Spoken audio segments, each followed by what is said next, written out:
Hello to all you motor enthusiasts, welcome back to a brand new video. Make yourselves comfortable because today we're really going to have a lot of fun. We're obviously here at Ducati Salerno with Mario Manzo, and you should know that the bike we're about to test, the brand new Ducati Hypermotard V2, almost a national preview, you can try it too. This demo will be available here for many months, so make sure to call and book your test ride because demand here is really high. We're heading to the coast, which in my opinion is a very special terrain.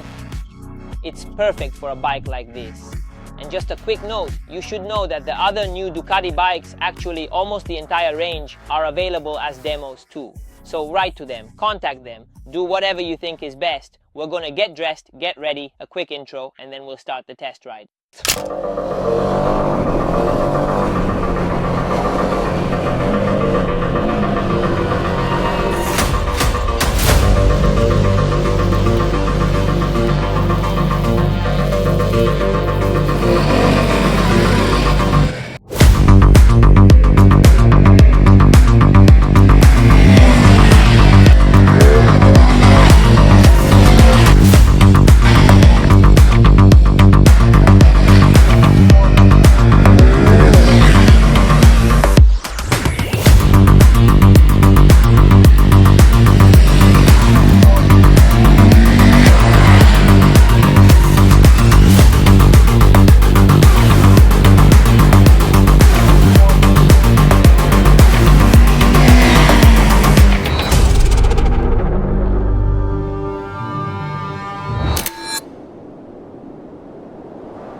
The corners were really fun to navigate. Just a little spoiler for you there.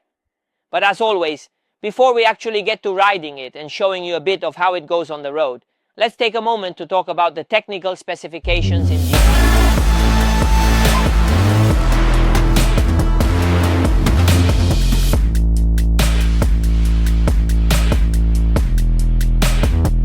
So before we get into the very heart of the matter and see what this machine can really do, of this bike, of all the amazing things we find under these beautiful red fairings, let's talk for a moment about the history of the Hypermotard, because this year marks 20 years since the first launch of the 1100. It's a bike that has undergone many changes and, of course, under the Ducati name, has always been dedicated to technological development, but above all to performance. So let's understand what changes from the last 950 to this new V2. The first thing, and I'd say everything kind of revolves around this, is the engine. Yeah, the engine not only marks the abandonment of the Desmo with all the related criticisms, but it also brings with it solutions that we then find throughout the entire bike. Because the main difference, in my opinion, aside from the engine and how it delivers power, is that this new V2 Hypermotard is extremely lighter, more agile, and above all, more of a true motard compared to the old 950, which to be fair was a beautiful bike. But if you've seen the test of mine from a few years ago, I said that it was neither fish nor fowl, whereas here we're getting a bit closer to the true motard concept. A bike that on paper loses a few kilos, I never pay too much attention to the weight on paper because often all it takes is good weight distribution, a good shifting of the masses, and bikes can handle like bicycles even if they're really heavy. But I assure you, if you get on a 950 and then on a V2, you'll notice a huge difference, also because the V2 is overall smaller, narrower, and even lower. Let's talk about the individual components, starting with this beauty here, which I happen to know very well. We're talking about this V2 engine with 890 cubic centimeters. Obviously, it's a twin cylinder that throughout the platform serves as a load-bearing element. So, as you can see, there's no frame surrounding this engine block. It's just beautifully suspended there, which I really love. Of course, it's an Euro 5 Plus engine, but what's interesting and kind of fun is that compared to, for example, the Panigale that I own, this engine has gained 0.4 horsepower, bringing the total power to 120.4 horsepower at 10,750 revolutions per minute. And as for the Newton meters, it goes from 93 to 94 in the case of the Hypermotard compared to the Panigale at 8,250 revolutions per minute.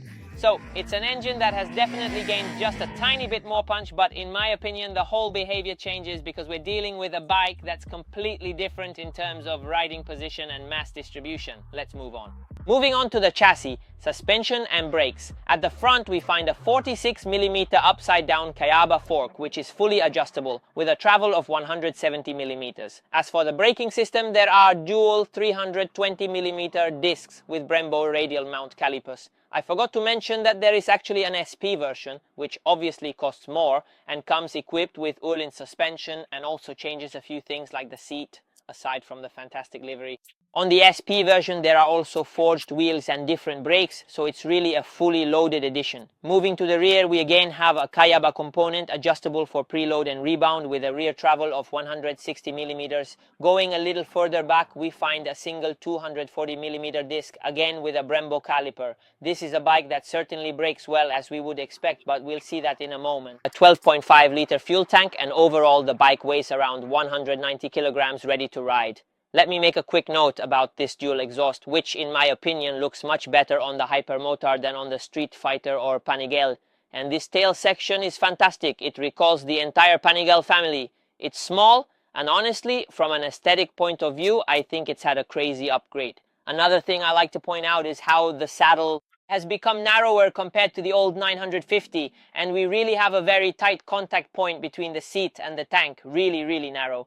So when we get on the bike, even if we're not very tall, I think we'll be able to touch the ground quite well. But I'd like to shift for a moment to the electronics department, which I also know quite well because the bike I ride daily has the same platform. Of course, it's a 6-axis inertial platform. The display, which maybe in 2026 is a bit small, just like on my bike, but we have everything. Even though things like cruise control, Bluetooth connectivity, and a few other features are optional. Not exactly a choice I love, but anyway, we have traction control, ABS, anti-wheelie control, quick shifter, all adjustable on multiple levels. But above all, we have different engine maps, and we can set each map as we like. What really drives me crazy about Ducati and also a few other brands is that when the controls kick in, you really don't feel them at all. So that's a huge plus. The throttle is of course ride-by-wire on this Hypermotard, as it is on the entire V2 platform. You can also see how many kilometers of range you have left, which you couldn't do on the old model. These taillights and the front headlight are beautiful, but we also have a steering damper under the triple clamp. So I would say this bike is complete from every point of view. Now it's time to push this new one to the limit. Hypermotard V2. I remind you that you can test ride it at Ducati Salerno. Give them a call because I warn you the waiting list is long. And here we are riding this Ducati Hypermotard V2, guys. It's beautiful. So I'll start by telling you that I'm riding it in race mode, and of course on a bike like this I've turned off the wheelie control. So I think we're going to have a lot of fun, and I'll show you right away. Just look at how responsive it is. As always, let's start with the riding position as the first thing. The riding position is unique because it's become a bit more extreme compared to the old Hyper. The bike is overall smaller, lighter, much more responsive, and at the same time it just feels sharper. Wow, it's so beautiful.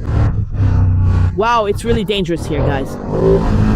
It has, well, it really packs a punch. The handlebar is wide, but not excessively so. So in my opinion, we have perfect control, and it's a very straight handlebar, which makes us keep our elbows very wide, just like on a motard. The nice thing is that we have a very long seat, and now it's all on one level, so we can find our own position a bit. But the setup I find most comfortable is actually the aggressive one, meaning I sit very far forward. But guys, still, I mean, look at how responsive it is. I'd better stick to second gear or higher. Anyway, the back is straight, but I repeat, this is a setup that really favors an aggressive riding style, putting a lot of weight on the front, while the foot pegs, in my opinion, are at the perfect height. Wow, what an engine. I knew it. This V2 is amazing. Such an aggressive bike. Anyway, the triangle formed by the foot peg, handlebar, and seat lets us sit however we want. We can ride with our foot out or lead with our head. In my opinion, the setup is absolutely spot on. Really very comfortable, even though I didn't find the seat to be all that comfortable, but we'll get to that in the final evaluations. Look here. I mean, guys, just look at how responsive this bike is, how it immediately tries to lift up as soon as we come out of the corners. Watch how it lifts. It's unbelievable. It's like it's a spring or something. So I'd move on to this engine, which is out of this world. I really like it on my Panigale, but on this bike, this engine might just be at its absolute best. because it's an engine that gives you practically 95% of its torque at 3000 RPM. And the great thing is that it doesn't just die off right away. In fact, the power delivery is pretty linear and you get continuous torque throughout the entire rev range. No, really, it's truly impressive. I swear to you, I'm not even really accelerating, but the bike just takes off like a rocket. I mean, it's just insane. Especially when you turn off the anti-wheelie control, huh? I admit that in this case I'm being a bit naughty, but just look. But anyway, I'd end up hurting myself in just a few days if I ever bought a bike like this. The engine, in any case, also uses very little fuel, so it's super fun. It doesn't have the Desmo anymore, which a lot of people see as a negative. I just see it as a less expensive service after 20,000 kilometers. And above all, I see all the negative aspects of the Desmo. And it's not just about the economic aspect, but also about an engine that needs to rev a bit higher. Whereas here we see that it's a hyper-responsive bike, instantaneous really. As soon as you touch the throttle, it gives you everything. So without dwelling too much on the engine, it's highly approved, but we'll still make a few notes in the final evaluations. Instead, I'd move on to the chassis. The chassis, even in this base version, actually surprised me. We have a double Kayaba as we saw earlier. The bike is quite stiff, it's not particularly soft, and we've noticed that both on the rough roads coming here along the coast and in these curves. In fact, do you see how stable it is? Even though we're not exactly going slow, in fact I'd say not at all. What I notice is that the front end, even when we brake a bit harder, despite having a significant amount of travel for what is essentially a sport bike, because at its core it is a sport bike, the front doesn't dive down very quickly. So in my opinion, even the basic setup is really impressive.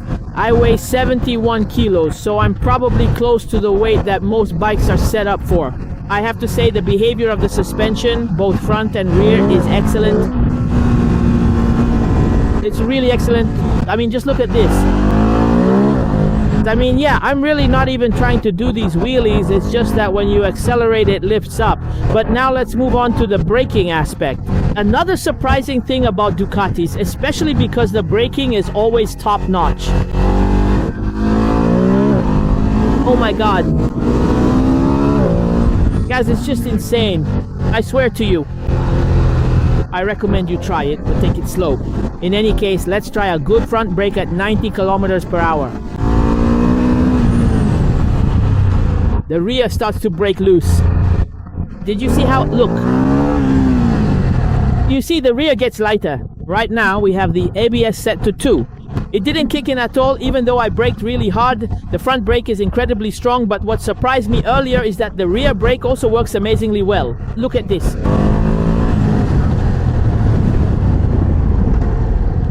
I mean, look at how the bike brakes. Just look at the rear. It's really remarkable. I don't always come across them. Wow, such high-performing components. But surely the lightness of this bike, its maneuverability affects everything, including the weight balance of this Ducati. Wow. But honestly, if this bike were mine, I think I'd be sliding into every corner. I mean, right now I'm actually riding very, very calmly for my standards. I mean, then it just keeps lifting up and you're always with the bike. Alright, I think I need to calm down. I mean, it's a missile, a surface-to-air missile on these curves, a bike like this. Of course, I also have to mention the electronics because they work perfectly, but I already know that well from my Panigale V2S. The electronics, even when they kick in, you don't really notice it. You'll never realize it's cutting your power. It's really coming out, huh? Look at this. Anyway, the electronics are super comprehensive, even if some features are optional, and we'll go into that more in the final evaluations. But let me say that Ducati is at the top when it comes to electronics, in my opinion, along with just a few other brands. Here we dive in head first. Look at this. I mean, I can't accelerate, otherwise I'd end up wearing the bike as a hat. Beautiful. I'd say we're getting a bit of a sense of how it handles. Look at this Ducati Hypermotard V2. Let's move on to the final evaluations. Also because if I don't, I'll end up going back to Mario Manzo and buying it.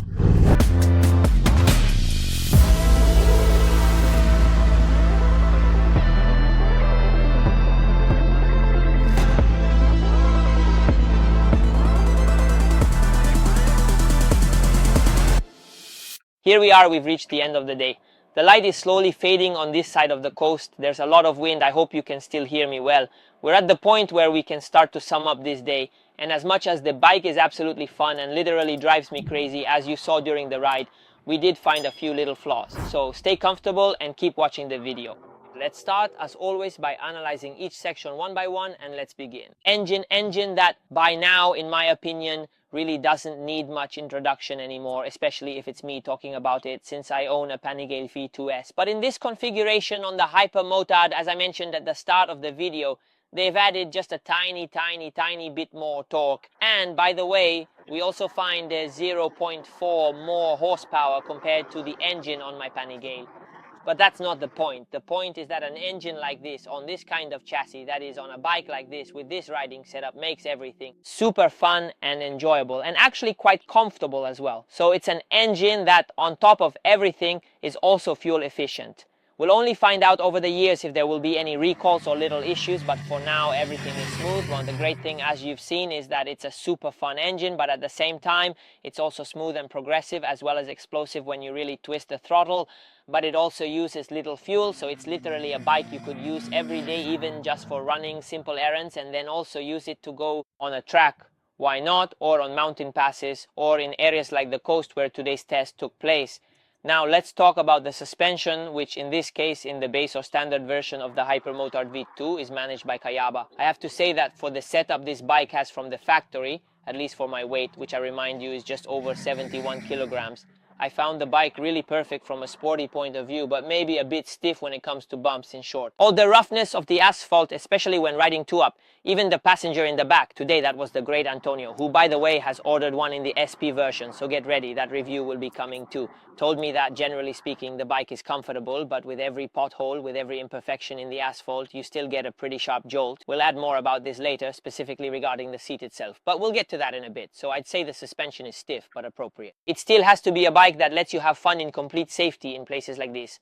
As for the braking, even though we don't find the same components as on the SP, I can tell you that this bike still brakes excellently. Brembo is definitely a guarantee by now. Brembo components can even be found on very affordable bikes, but I assure you that when they're equipped on Ducatis, they work on a whole different level. The brakes are like real walls of air that you encounter the moment you brake hard. So when you pull a good brake, it would almost be pointless to say it, because I've already talked about this on other bikes with this platform. But from the electronics point of view, what can you say? The only thing I don't love is the commercial policy of charging extra for certain features. After all, we're already paying quite a bit for these bikes. So as I said, the commercial policy, just like with other brands, I'm not a fan of having to buy options that aren't even physical components to install, but are simply software unlocks. But aside from this small, in quotation marks, criticism, but honestly, by now this can be said about almost every company, the electronics are top-notch, meaning you never really feel any intervention from the controls, not even when the bike is leaned over a lot. As for the wheelie control, I'm not crazy about the fact that the bike doesn't just keep the front wheel level, but actually pushes it down. However, aside from that, there's little to complain about regarding the electronics. One point I do want to make though is about the leap forward this bike has made, because it's so much lighter and so much more agile. The seat seems slightly narrower, but the contact point between the seat and the tank is much narrower. It almost feels like in this case the 698 Mono, which on paper weighs much less than this one, and in any case it has definitely shed a few kilos, thanks to the engine now being a stressed member, thanks to abandoning the trellis frame in favor of the other frame that also serves as the airbox. In short, in my opinion, the bike has made a huge leap forward in terms of rideability, agility, but above all, ease of use. Obviously, I always hope that you'll go and try it out for yourselves. I remind you that it is available for test rides at Ducati Salerno, Mario Manzo. I'm getting on because I want to show you the riding position. I move a little further forward, and in my opinion, it's changed compared to the old Hypermotard.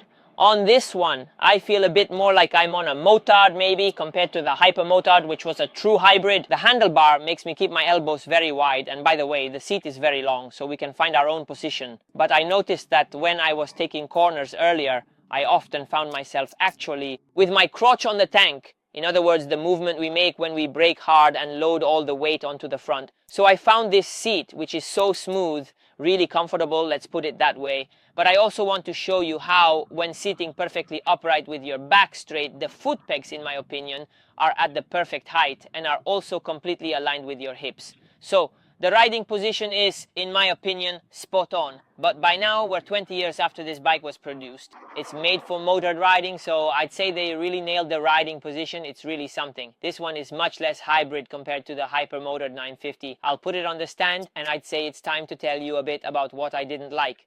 There are really just a few things, and I warn you, I'm really nitpicking here. So, the first little flaw I found is with this seat. Because it's low, and that's true, it allows people of different heights to use it like a bicycle. It's very narrow, and I like that. However, after a short while, my butt started to hurt right away. It doesn't seem extremely hard to me. Actually, it feels like a soft seat. But maybe it's precisely because it's so narrow in the area where we grip the bike that this causes a bit of discomfort. I can tell you that after spending an entire day on this bike, my butt did hurt a bit. Honestly, something I haven't found on the latest, newer bikes is a seat opening. So if we want to store something under the seat, there isn't a lock with a key, or at least I haven't found one so far. Maybe I'm just blind today, but we have to use a small wrench, which seems a bit crazy to me. I mean, if we need to grab the bike's documents or something else, for example, I keep them in my pocket. Another thing, which is actually not very relevant, is that the engine, which is a stressed member, sits a bit lower. Considering that the whole bike is a bit lower, it has lost 2 centimeters compared to the old one. And 50. I tried to go up a curb to shoot some footage, and I immediately stopped because otherwise the whole engine block would have scraped, which I remember being just a little bit higher on the old one. For a motard, it's really low, so not very motard-like from this point of view. Let's say it's a bit at odds with the motard concept, which this bike is supposed to take to the extreme. We also see some solutions that aren't exactly super motard, for example, the exhaust manifold's exit, which is surely also a matter of industrial cost saving. Since this exhaust is very similar and is mounted on several bikes from the same platform. But in short, a motard by definition is still a tall bike, whereas here, well, you get what I mean.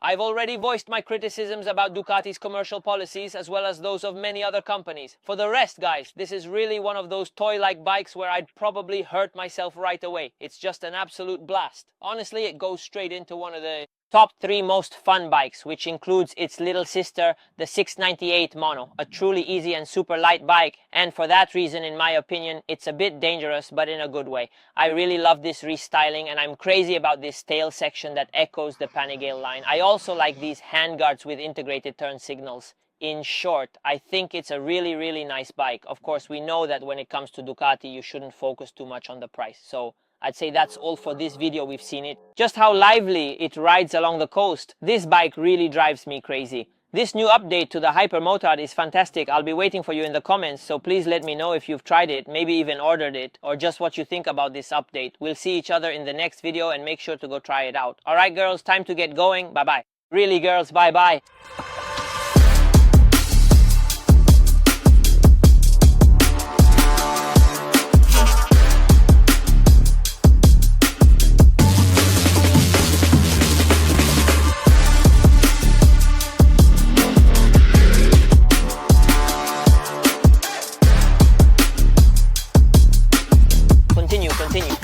Continue.